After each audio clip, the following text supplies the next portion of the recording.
भक्ति हूँ, सदाचार की शक्ति हूँ।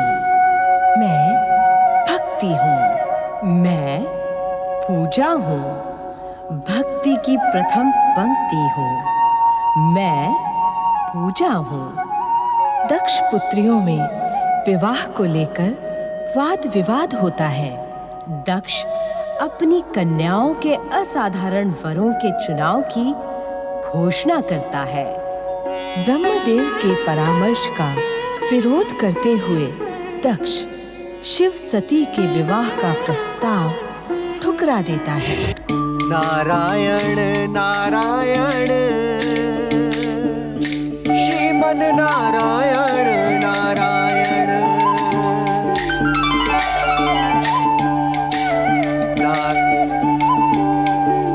अरे ब्रह्म ज्योति। हे परमपिता, हे परमपिता, जब सौभाग्यवश मुझे आपकी इस पवित्र ज्योति के दर्शन हो ही गए हैं तो कृपा कर अपने महान दर्शन देकर मुझे कृतार्थ करें। परमपिता, मुझे कृतार्थ करें।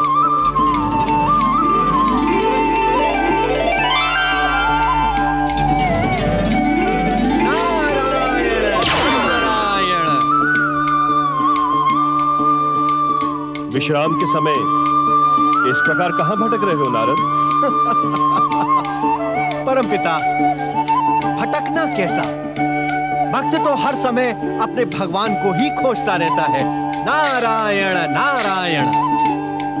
इस प्रकार क्यों नहीं कहते नारद कि तुम्हारी जिज्ञासा के बढ़ते आकार ने तुम्हारी रात्रि की निद्रा भी छीन ली है?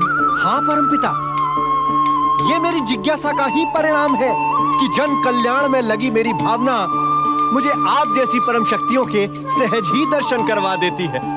मैं तो अपनी जिज्ञासा को शत शत धन्यवाद ही दूंगा। नारायण नारायण। उचित है, तुम अपनी जिज्ञासा को धन्यवाद दो। मैं ब्रह्मलोक प्रस्थान करता हूं। परमपिता, जब सौभाग्य से मुझे आपके दर्शन मिल ही गए हैं तो मेरी जिज्ञासा का शमन करते हुए मुझे इतना भी बता दें कि आप आ कहां से रहे हैं? हम प्रजापति दक्ष को परामर्श देने गए थे नारद, किंतु उसने हमारा अपमान किया। नारायण नारायण। परमपिता, अहंकार करना एवं हरेक का अपमान करना तो भैया दक्ष का स्वभाव बन गया। इसमें आश्चर्य कैसा? परंतु इसका परिणाम शुभ नहीं होगा। अहंकारी का परिणाम शुभ हो ही नहीं सकता परमपिता। किंतु दक्ष कन्याओं का भविष्य क्या होगा परमपिता? तुम्हारी जिज्ञासा ने प्रश्न बनना आरंभ कर दिया है तो सुनो नारद, अपनी दिव्य दृष्टि से दक्ष कन्याओं का भविष्य देखकर हम स्वयं चकित हैं। नारायण नारायण। परंतु यह समय उस भविष्य को बताने के लिए अनुचित है। केवल इतना जान लो, महादेव शिव और प्रजापति कश्यप ऋषि प्रजापति दक्ष की जामाता बनेंगे। किंतु परमपिता। अपने किंतु के लिए भविष्य की प्रतीक्षा करो नारद। परमपिता।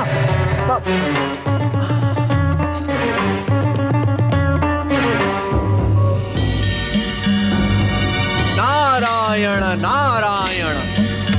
ओम महागणेशाय नमः स्वाहा। ओम महागणेशाय नमः स्वाहा। ओम महागणेशाय नमः स्वाहा।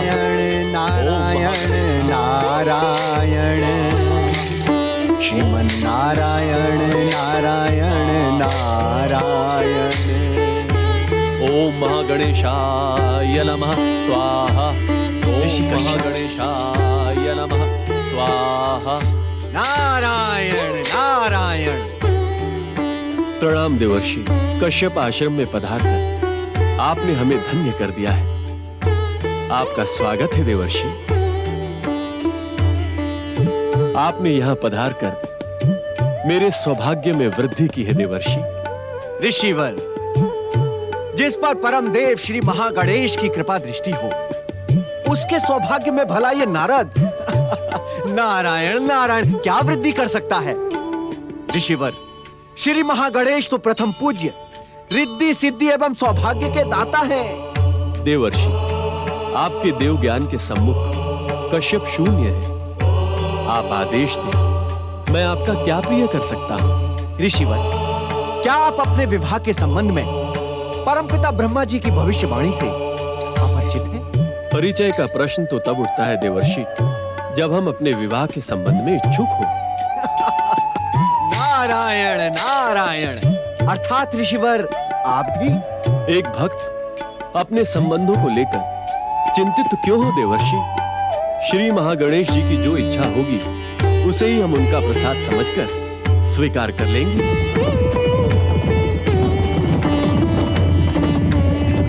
आपके विचार श्रेष्ठ है ऋषिवर।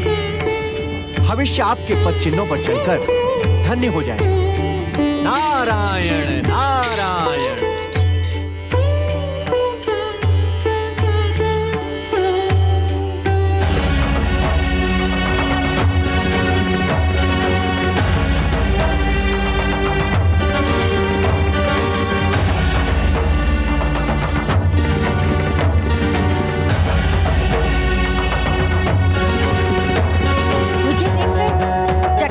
आवश्यकता नहीं है ऋषिवर। मैं दक्ष प्रजापति की ज्येष्ठ पुत्री दिति हूँ। राजकुमारी दिति, आप यहाँ किस उद्देश्य से आई हैं? देवर्षि नारद के जाने के पश्चात भी क्या इस प्रश्न की आवश्यकता है? हाँ, क्योंकि देवर्षि नारद ने मुझे आपके विषय में कुछ भी नहीं बताया है। आश्चर्य, किंतु देवर्षि नारद का स्वभाव तो ऐसा नहीं है। ऋषिवर, परमपिता ब्रह्मा जी की भविष्यवाणी के अनुसार आप मेरे पति होंगे। इसी कारण मैं आपकी महानता की परीक्षा लेने आई हूँ। किंतु ये अनुचित है। अनुचित? क्या अनुचित है ऋषिवर? बिना माता पिता की अनुमति किसी भी कन्या को पर पुरुष के समीप जाना नीति और मर्यादा के विरुद्ध है। आपको इस बात का ज्ञान कैसे है कि मैं माता पिता की अनुमति के बिना यहाँ आई हूँ? आपके माता पिता आपको इस प्रकार यहाँ आने की अनुमति कदापि न देंगे। आपका नैतिक ज्ञान तो मेरे योग्य है, किंतु आपका व्यवहारिक ज्ञान? अर्थात आप इस सत्य से अनभिज्ञ तो नहीं कि मैं इस पृथ्वी के स्वामी दक्ष प्रजापति की पुत्री हूँ। इसी कारण आप मेरे पिता के अधीन हैं। आपको मेरे स्वाभिमान पर ठेस पहुंचाने का कोई अधिकार नहीं है। और आपको मेरी परीक्षा लेने का अधिकार है? निस्संदेह। जिस प्रकार आप मेरे पिता के अधीन हैं, उसी प्रकार आप मेरे भी अधीन हैं। मैं दक्ष प्रजापति की पुत्री हूँ, ज्येष्ठ पुत्री। अधिकारों की दुहाई न दे राजकुमारी दिति, क्योंकि एक ऋषि की परीक्षा लेने का अधिकार आपके पिता को भी नहीं है। ऋषिवर, उत्तेजित न हो राजकुमारी। मैं जो कुछ भी कह रहा हूँ सत्य के आधार पर कह रहा हूँ। तो क्या आप मेरी और मेरे पिता की महानता को अस्वीकार करते हैं? एक व्यक्ति की दृष्टि से तो मैं दक्ष प्रजापति की योग्यता स्वीकार कर सकता हूँ, किंतु एक ऋषि की दृष्टि से न तो तुम्हारी कोई महानता है और न ही तुम्हारे पिता दक्ष प्रजापति की। ऋषिवर, मैं आपको अपनी महानता स्वीकार करने पर विवश कर दूंगी।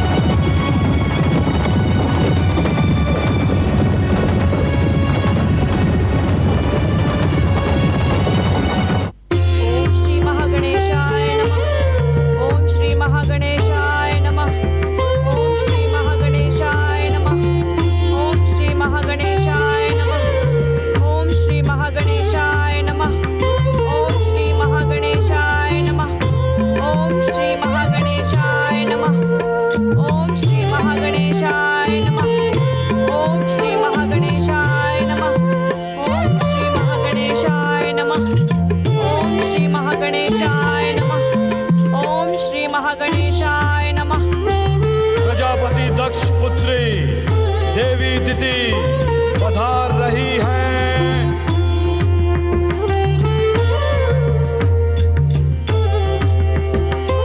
मुझे आप दोनों से कुछ कहना है। अवश्य कहो पुत्री। आपको मेरा विवाह ऋषि कश्यप करना होगा। ऋषि कश्यप, प्रजापति, हाँ। दीदी, तुम्हारा विवाह किसके साथ होगा इसका निर्णय हम करेंगे। तुम्हें अपने पति के चुनाव का कोई अधिकार नहीं है। उत्तेजित न हो पिताश्री। मेरा निर्णय परमपिता ब्रह्मा जी की अटल भविष्यवाणी से जुड़ा है। न तो हम तुम्हारे निर्णय को महत्व देते हैं, न ही ब्रह्मदेव की भविष्यवाणी को। होगा वही जो हमारी इच्छा होगी। आप मुझे निर्णय बदलने के लिए बाध्य नहीं कर सकते पिताश्री। तुमने सुना नहीं दीदी, इस बात का अंतिम निर्णय हम स्वयं करेंगे। और हाँ, अब इस विषय पर चर्चा की कोई आवश्यकता नहीं है।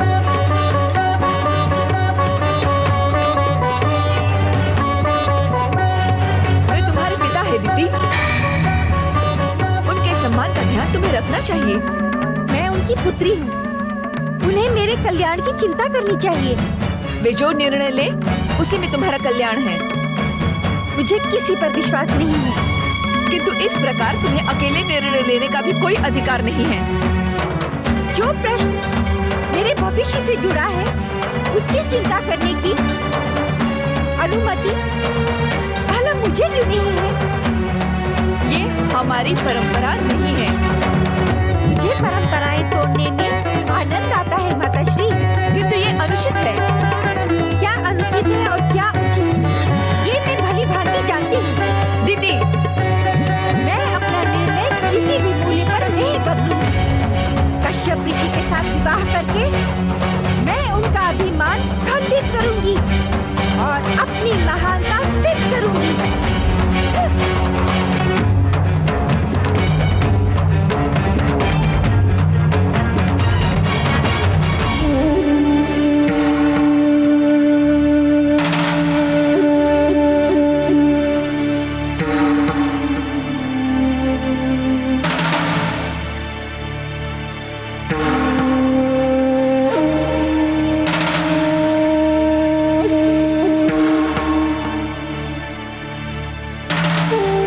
स्वामी, इस समय हमारे जीवन में जो घटनाएं घट रही हैं, वो हमारे भविष्य के लिए शुभ संकेत नहीं है। वीरों जैसी बातें करके प्रजापति दक्ष को उत्तेजित न करे महारानी। शुभ अशुभ, पाप पुण्य और सत्य असत्य, सत्य सम्राट दक्ष प्रजापति के अनुचर हैं। हम स्वयं जिस घटना के और जिस परिणाम के इच्छुक होते हैं, वो घटना उसी प्रकार घटती है। किंतु जो सत्य है, किंतु परंतु जैसे शब्दों से पृथ्वी सम्राट दक्ष प्रजापति को घृणा है। महारानी वीरणी, पृथ्वी सम्राट दक्ष प्रजापति से बात करते समय क्या तुम इन शब्दों को नहीं अलग रख सकती?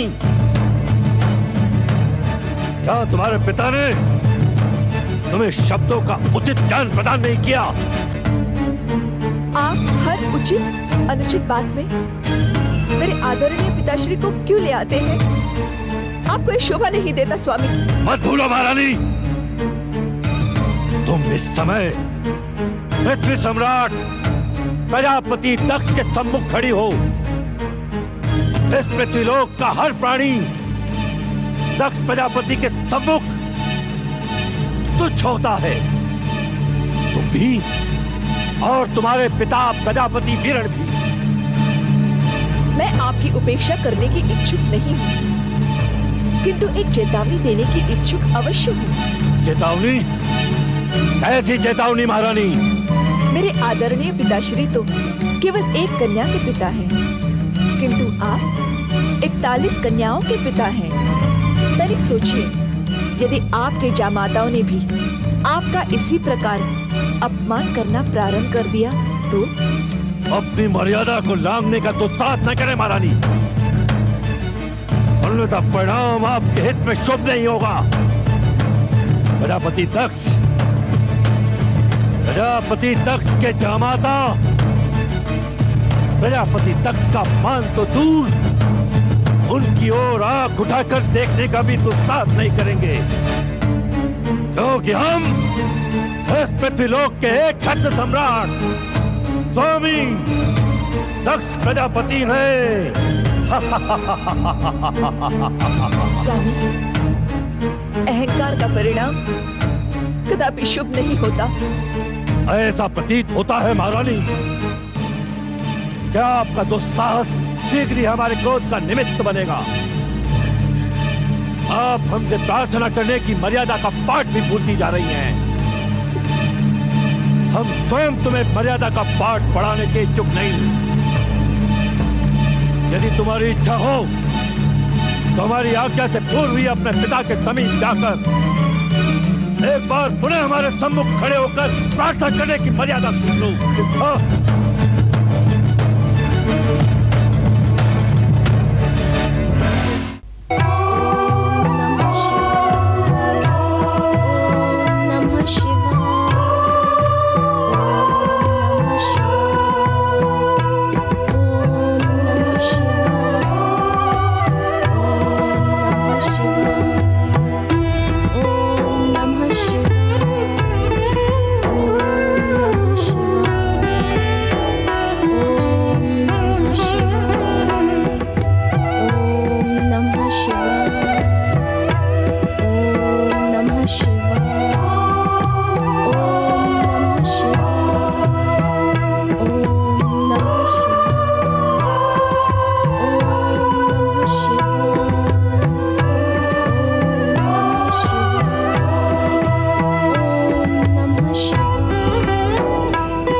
मुझे तुमसे ऐसी अपेक्षा नहीं थी।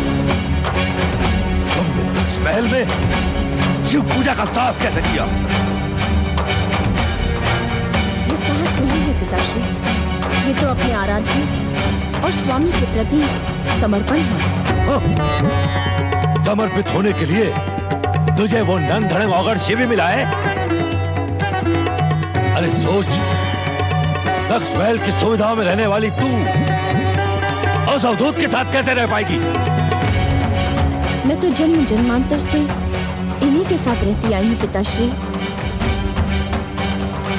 इस संसार की समस्त सुख सुविधाएं विश्वेश्वर शिव की एक क्षण की समीपता के सम्मुख शून्य है।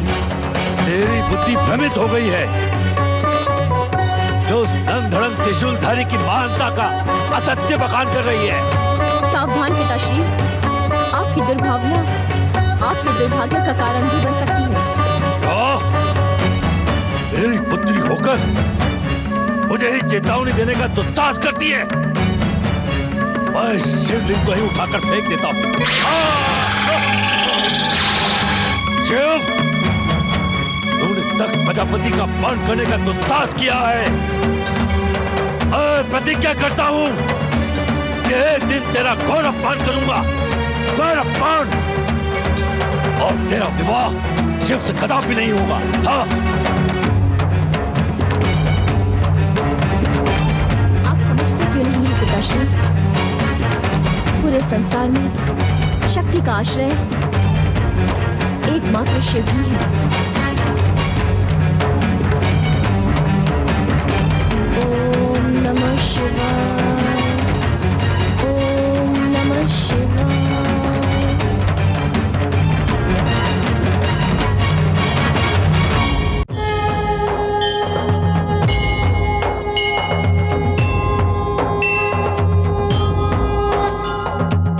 मंगल करता अंतर्यामी, रिद्धि सिद्धि के ये है स्वामी। मंगल करता अंतर्यामी, रिद्धि सिद्धि के ये है स्वामी। प्रथम पूज्य है, परम देव है, सबके मिटाए कष्ट कलेश। श्री गणेश, श्री गणेश, श्री गणेश, श्री गणेश, श्री गणेश, श्री गणेश, श्री गणेश, श्री गणेश।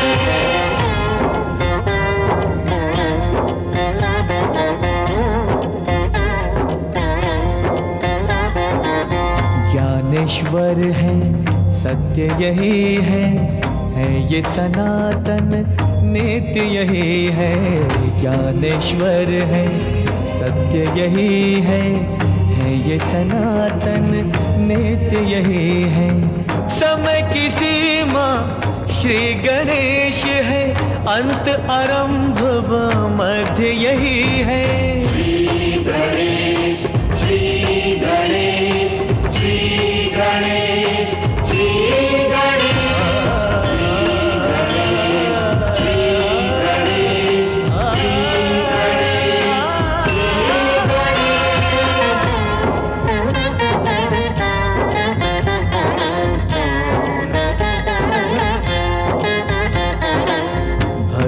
की ये देते शक्ति, भय बंधन से देते मुक्ति।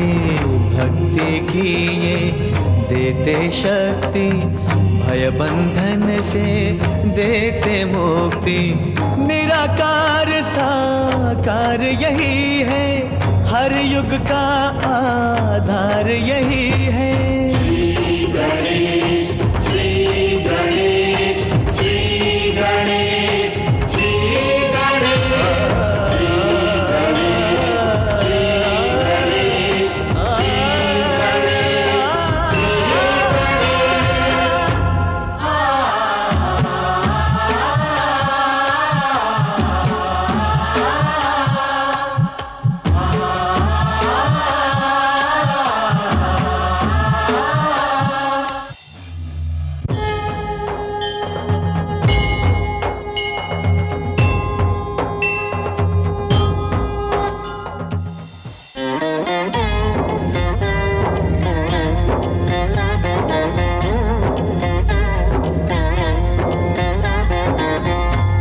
समर्थ ये इनसे जीवन, यही है करता यही है कारण।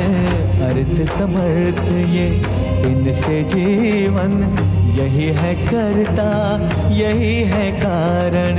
सारे जगत के भाग्य विधाता, दुख हरता ये है सुखदाता।